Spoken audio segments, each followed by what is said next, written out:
Hello friends, आप देख रहे हैं सरकारी जॉब भर्ती और मैं हूं हेमंत साहू। दोस्तों, आज के टॉपिक में बात करेंगे हम रीजनिंग से संबंधित जो भी महत्वपूर्ण क्वेश्चन बनते हैं उसके बारे में। चलते हैं वीडियो की तरफ। दोस्तों, अगर आप नए हो तो हमारे चैनल को सब्सक्राइब करके बेल आइकन को जरूर दबा देना। चलते वीडियो की तरफ। तो चलते हैं पहला क्वेश्चन की तरफ। निम्न समीकरण का मान क्या होगा यदि यहाँ पर भाग है, भाग का अर्थ जोड़ है, धन का अर्थ घटाव है और ऋण का अर्थ गुना है और गुना का अर्थ भाग है।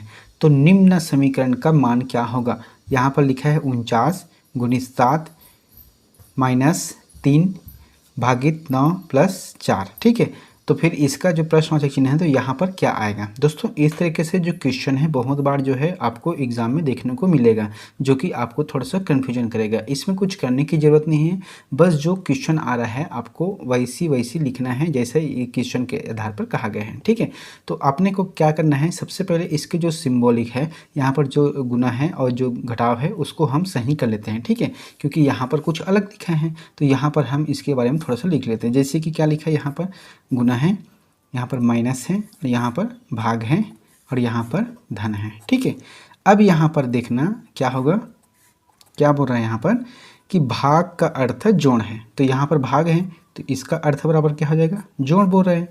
और जो है धन यानी कि जोड़ का अर्थ है घटाव है। ठीक है, तो धन का अर्थ क्या हो गया, यहाँ पर घटाना है, आपको माइनस करना है।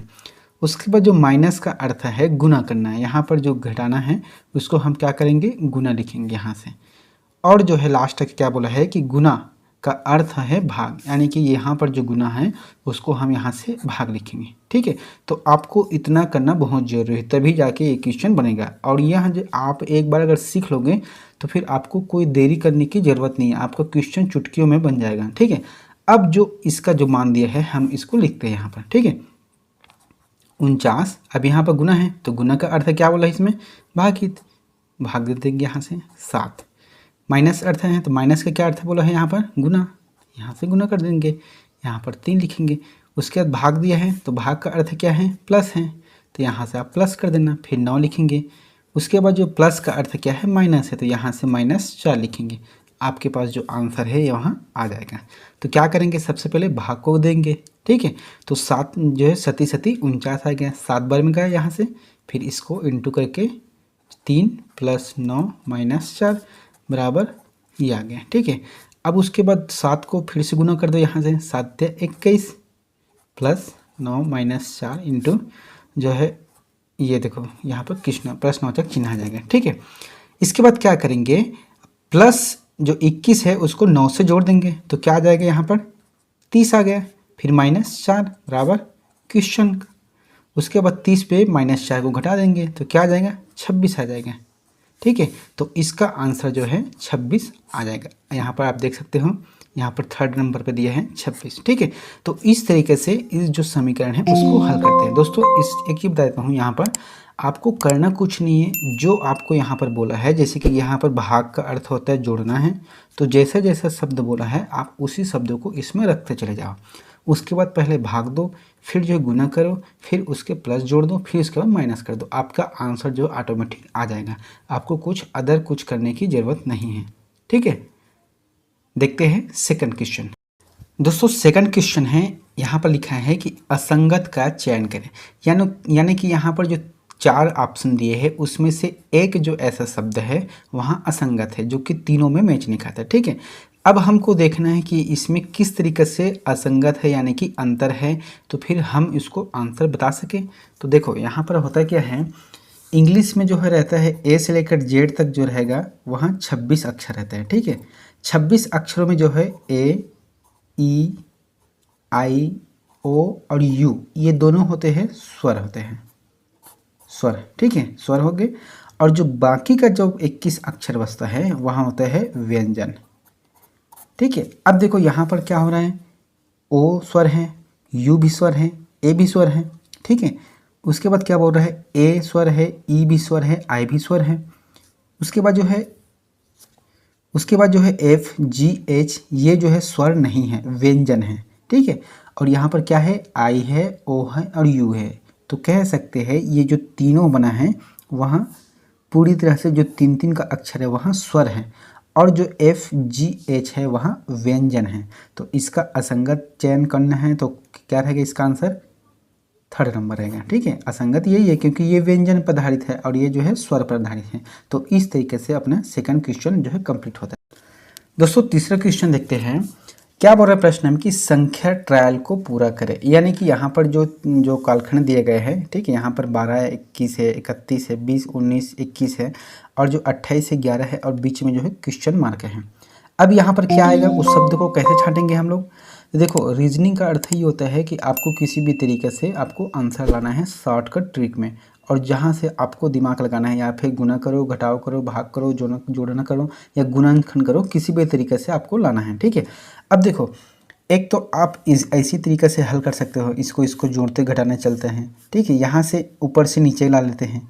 तो फिर हम लोग क्या करेंगे, जैसे कि यहाँ से लेते हैं। ठीक है, अब देखो यहाँ पर क्या है, 12 है, 21 है, 31 है। तो इसमें किस तरीके से शब्द को लाए कि एक दूसरे का कनेक्शन हो जाए। जैसे कि यहाँ पर 12 है और 21 है, तो अगर दोनों को जोड़ देते तो कितना आएगा, 33 आ गया है। ठीक है, अब 33 और 31 का कोई कॉम्बिनेशन बन रहा है क्या? नहीं बन रहा है। यहाँ से अगर 20 और 19 को जोड़ देते हैं तो 39 आ गया, तो 39 और 21 का कोई कॉम्बिनेशन नहीं बन रहा है। तो फिर इस तरीके से हम इस तरीके से हल करते हैं। जैसे कि यहाँ पर लिख देते हैं 12 और 28 को अगर जोड़ते हैं, ठीक है, तो फिर क्या आ गया, देखो कि 12 जो है 28 को क्या आ गया, यहाँ पर 0, 2 और 1, 3 और 1 4, ठीक है, 40 आ गया। इसको जो देते हैं भाग 2 से, तो क्या आ गया, यहाँ से 2 बार में गया यानी कि 20। ठीक है, तो ये आ गया, ठीक आ गया, मतलब दोनों को जोड़ने के बाद 2 से घटा दिए तो 20 आ गया। तो उसी तरीके से इसको भी करके देखते हैं। अगर ये भी हो गया तो फिर इसका आंसर सेम प्रक्रिया में इसको भी कर सकते हैं।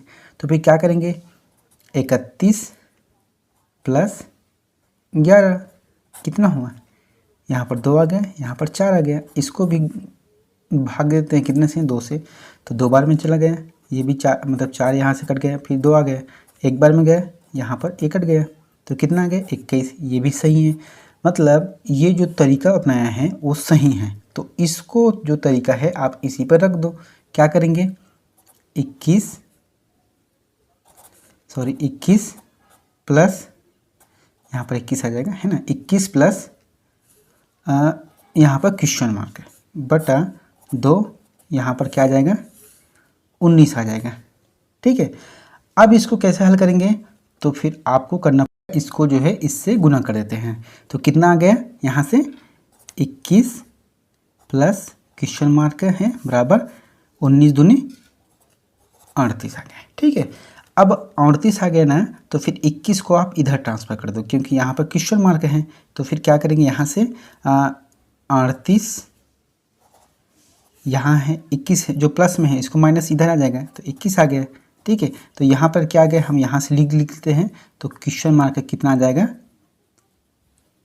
यहाँ से घटा देते तो 17 आ जाएगा। ठीक है, तो इस तरीके से देखते हैं, यहाँ पर 17 आ जाएगा इसका आंसर। यहाँ पर देखना उत्तर में 17 है, यहाँ पर 17 है। ठीक है, तो हमको जो है कुल मिलाकर देखना है कि आंसर किस तरीके से आते हैं। हमने क्या किया, 12 को 28 से जोड़ दिए, उसके बाद 200 घटाकर यहाँ पर 20 आ गए, 31 को 11 से जोड़ दिए, फिर 2 घटाकर 21 आ गए। अब देखो आप 21 को जो है 17 से जोड़ देना और जोड़ने के बाद 2 से भाग दे देना, यहाँ पर 19 आ जाएगा आपका आंसर। तो इस तरीके से इसका आंसर हो जाएगा चौथा नंबर का। चलते हैं नेक्स्ट क्वेश्चन। नेक्स्ट क्वेश्चन है दोस्तों, इस तरीके से क्वेश्चन जो है बार बार पूछे जाते हैं, जो विद्यार्थी देखते छोड़ देते हैं क्योंकि इसमें समय की बर्बादी होता है, ऐसे समझते हैं। क्योंकि अगर आपको अगर इसका ट्रिक पता चल जाए तो फिर बहुत ही इजी क्वेश्चन है ये। तो पढ़ते हैं, पहले क्वेश्चन क्या है कि 6 मित्र PQRST और U केंद्र की ओर मुँह करके बैठे हैं।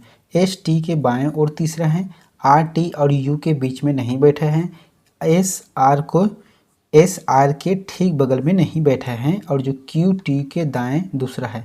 तो U और Q के बीच कौन बैठे हैं। इसको हल करने के लिए अच्छा आसान तरीके बताता हूँ मैं आपको सबसे पहले गोला बना लेना है।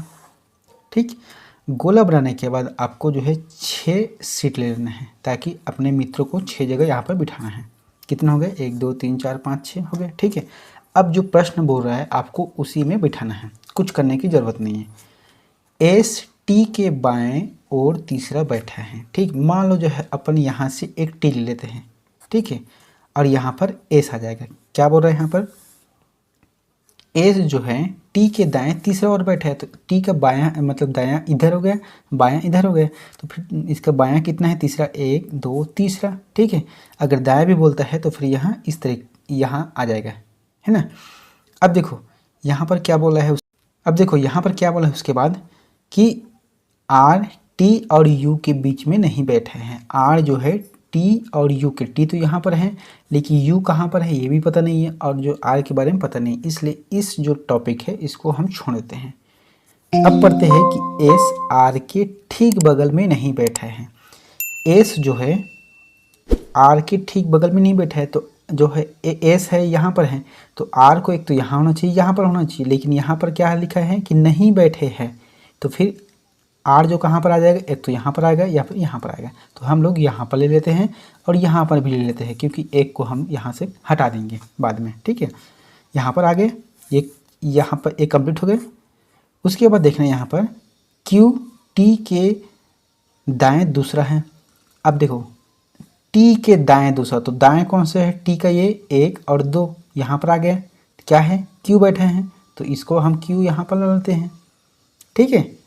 अब उसके बाद बोल रहा है कि u और q के बीच कौन बैठा है, तो फिर इससे पहले एक और क्वेश्चन हम छोड़े थे यहाँ पर, r t और u के बीच में नहीं बैठे हैं। अब देखो r जो है t और u के बीच में, t और u, यहाँ पर तो u नहीं आ पाएगा क्योंकि बीच में डालने तो यहाँ आ जाएगा, क्योंकि u की जगह q है, तो फिर स्वाभाविक बात है u यहाँ पर आ जाएगा, ठीक है।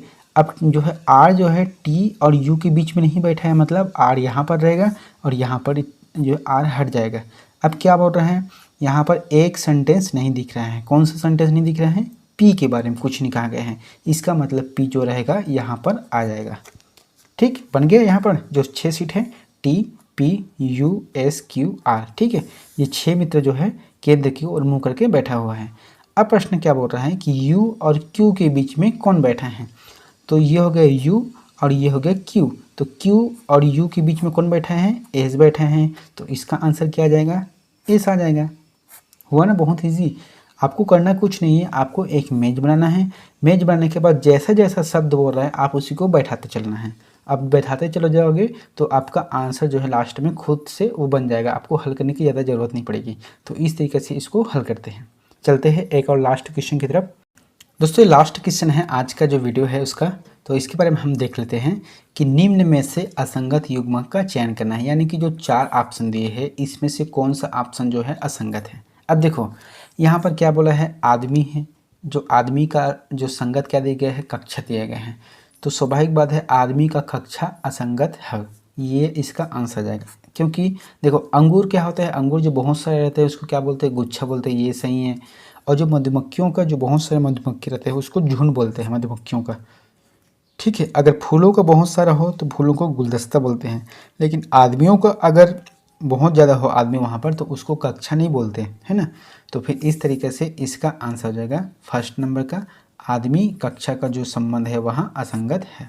तो इस तरीके से वीडियो होता है। दोस्तों अगर वीडियो आपको अच्छा लगा, आपको हेल्पफुल लगा, तो फिर आप हमारे चैनल पर बने रहें, और अगर आप हमारे चैनल पर नए हों तो हमारे चैनल को सब्सक्राइब करके बेल आइकन को जरूर दबा देना। मिलते हैं नेक्स्ट वीडियो में एक नए क्वेश्चन के साथ।